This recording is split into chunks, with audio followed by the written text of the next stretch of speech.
Hi everybody, Dacob here. Welcome back to the Fashion Bunker. I will be discussing a couple of fashion-related topics today, including this nasty term, millennials.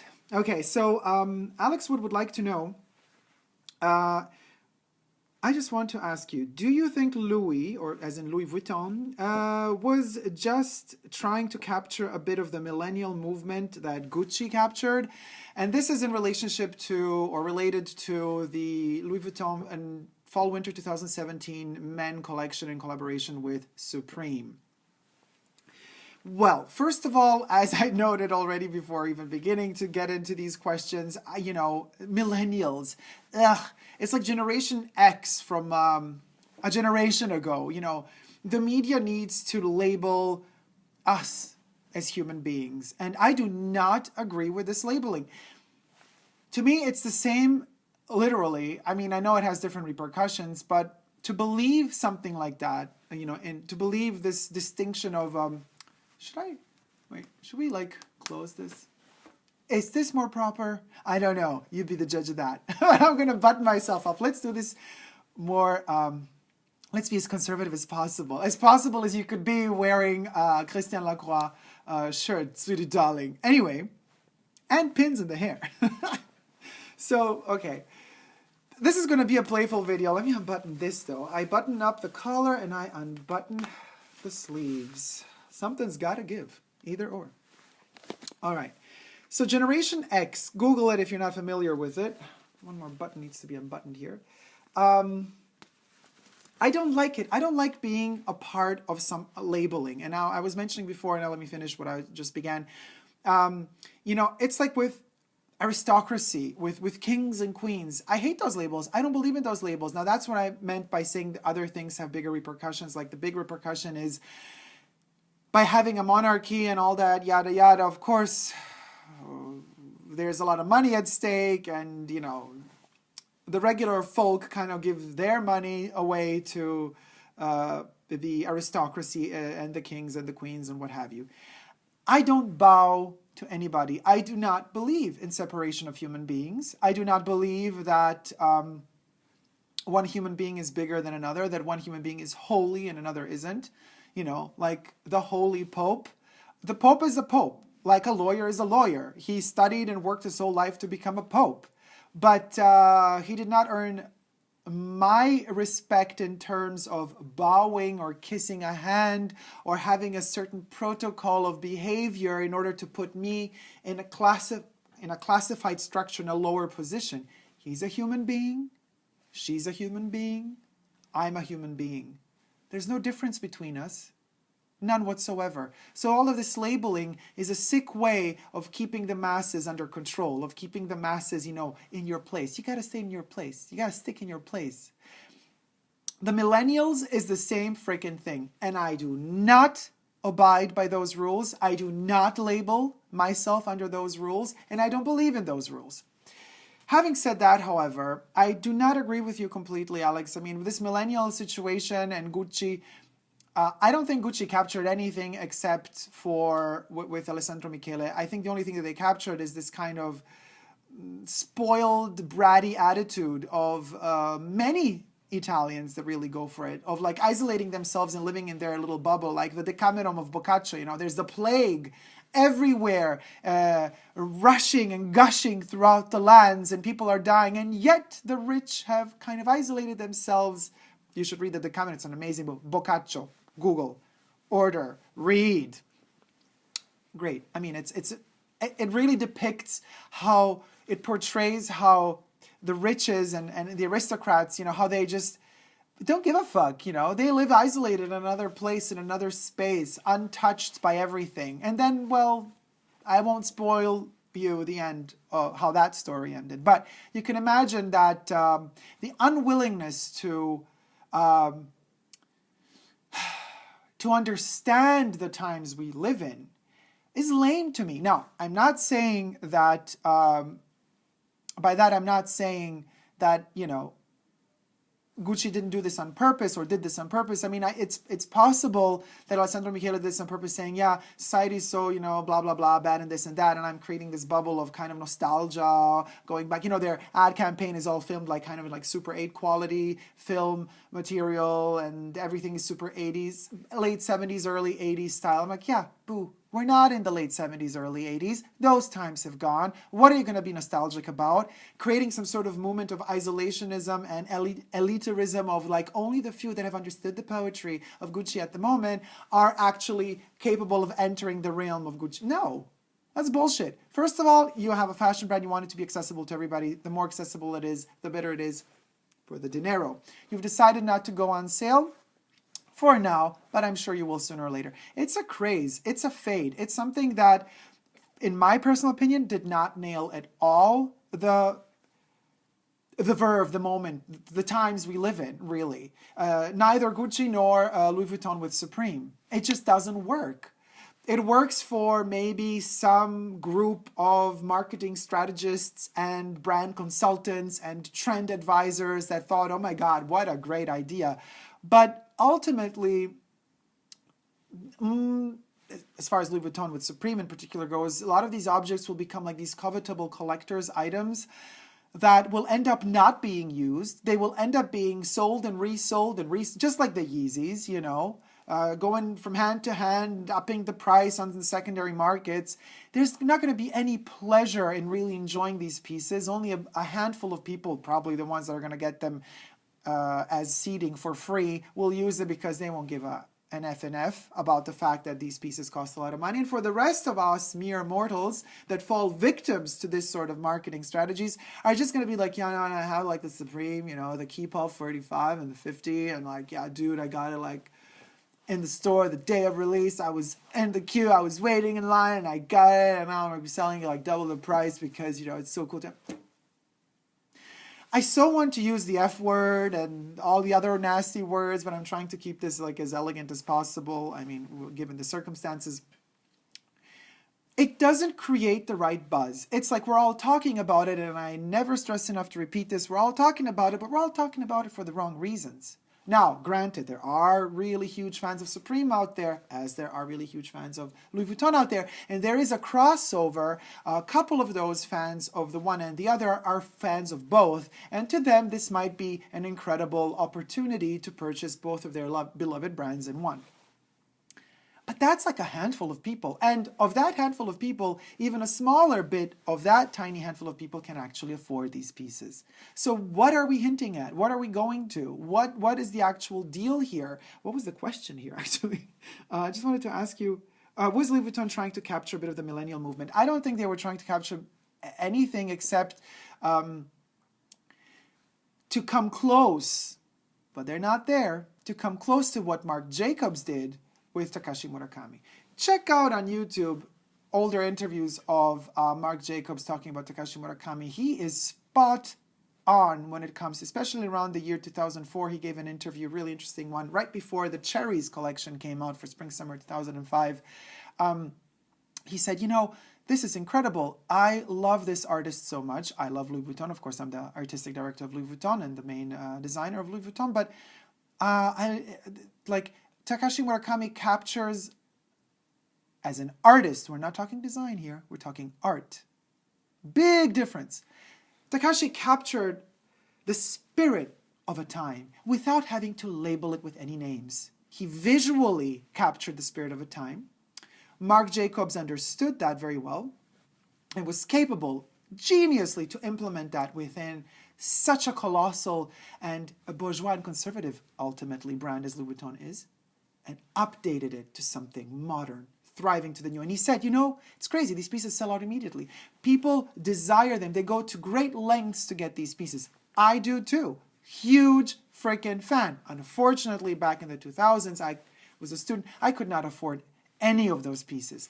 But more on the Louis Vuitton and Takashi Murakami in other videos. So anyway, and they are coming if they haven't come already. Depends which video I post first. Ooh. I'm so excited about that. But that's on another note. So I think that Louis Vuitton, or the designers of Louis Vuitton, or the trend setters or the consultants or the marketing analysts, strategists, whatever, they have tried to create this buzz. It didn't work. Not at all. To me, it's an epic fail. It's dated, it's old, it's like nothing we haven't seen before. Not the fact that Supreme is with Louis Vuitton. I mean, the strategy behind it, the way that they're pushing it onto us, the way that they're trying to get us into that mood. It's been done before. And I don't agree that it's kind of similar to the Gucci aspect. Now, I've said what I have to say about Gucci, but on another note, there is no collaboration happening between Gucci and an artist or a designer or another brand. It's like, Alessandro Michele is the artistic director of Gucci and he's making his collections. Yes, we have collaborations for the Ghost capsule kind of collection with another graffiti artist, designer, whatever he is. But that's minimal. We're not talking a major collection theme as was, Takashi Murakami or Sprouse or Yayoi Kusama for Louis Vuitton. The Supreme collaboration to me fails in quality because already the pieces on the catwalk have stitching issues. I've seen logos not being really aligned, printed on denim, wanting to be like casual streetwear. I've said this in the other video you could check on my trends and fashion brands, whatever collections for fall winter 17, trash or fashion or trash. Most of it is trash. So anyway, to conclude, I don't think that Louis Vuitton and Gucci are kind of trying to capture the same essence. Gucci is really going more for this really back into time. Like Gucci is definitely denying the fact that the times have evolved, that we are in 2017. The Gucci collection to me, and that's a lot of people fall into that trap of saying, oh, but it's so poetic. Because it represents, unwillingness to live in the times today. It was better in the past. Listen, in the past, we were saying that the past was better than the past. So you're never really satisfied. The grass is always greener in the neighbor's yard and yada, yada, and so on. But Gucci is kind of like, at the moment, really denying the times we live in. While on the other hand, juxtaposed to that, Louis Vuitton is like hyper-timized to the times we live in at the moment. With this Supreme and Louis Vuitton Supreme connection, they're hyper-timized. So wait, if I said Gucci, I'm going to say Louis Vuitton and Supreme are hyper-timizing 2017, making it very now, so now, that it's actually already old. It's actually already something that could have been done years ago, but hasn't. But it's super actual now. And it's super actual in the term of it being nothing really creative, but rather kind of like a cow. You know how a cow eats the grass, it chews, and then it regurgitates everything and chews again. They're like the double chewers or triple chewer type of animals. That's what this Louis Vuitton with Supreme collection feels like. It feels like something that has been eaten a long time ago, but never really digested, never really came out again. Now it's like coming out to be chewed again and then re-swallowed again and reprocessed again. So it's nothing really new, even though they want to kind of pitch it to us as it were new. So that's a big difference between Gucci and Louis Vuitton, as you can see. Now, there are, of course, also other differences. But if I would have to, read the instructions to what a millennial is according to the press and some psychiatrists out there or psychologists or whatever the heck they think they are, I would have to say maybe Gucci is more the millennial thing than, just according to the descriptions of what people say millennials are. I think Gucci would maybe be a bit more millennialistic than Louis Vuitton with Supreme, which makes Louis Vuitton with Supreme more actually actual than Gucci for Gucci, I guess. Because this millennial thing is already over. Let's be honest. I mean, it's just like a label. Yet another label that's going to bring a lot of people a lot of money, because I'm sure people are writing or have already written books on the topic. And the suckers like us, go out there and be like, oh my God, I'm going to purchase it because I want to read more about who I really am. Like, what am I really? And this is the question that should be asked. Like, you should ask yourself, who are you really? But follow your instinct. Follow your gut instinct. Don't follow what some cacamamie brand out there wants you to think is what you really need to express who you really are. who you really are is inside of you. And there is no brand marketing and no brand fashion, whatever the heck guru wants to call themselves out there, that can really offer you that key to unlock what you have inside. It's only you. You are the only one who has that key. You are the only one who has that power. You're the only living creature out there that holds the key to your own understanding of your own self, that holds the key to your own success, that holds the key ultimately to a successful way of communicating with other human beings. It's very, very, very particular and specific, this type of key you hold. It's tough to find that key. Yes, it is. It's tough to understand and believe in ourselves enough to be able to tell ourselves, yes, we have that key. Look, we're just talking fashion here. We're talking the most superficial of forms of expression, really, because fashion is something futile. We don't really need new clothes all the time. We want them, right? But then again, I ask myself, why do we want them? I think there is a need deep down inside of us to evolve and change. Like a lot of in nature, there's a lot of animals that when they grow out of a certain shell, they have to move out of that shell and move into a bigger shell. You could see that materialistically speaking, because as the more years pass, the more clothes we collect, the more accessories we collect, the more pieces we own. But also we grow out of things psychologically.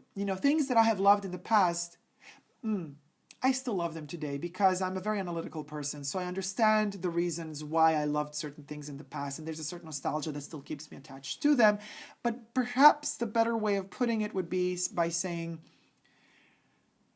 the more I evolve and the more I grow, the more I understand, the more facets I discover of something from the past. And by that, I want to say,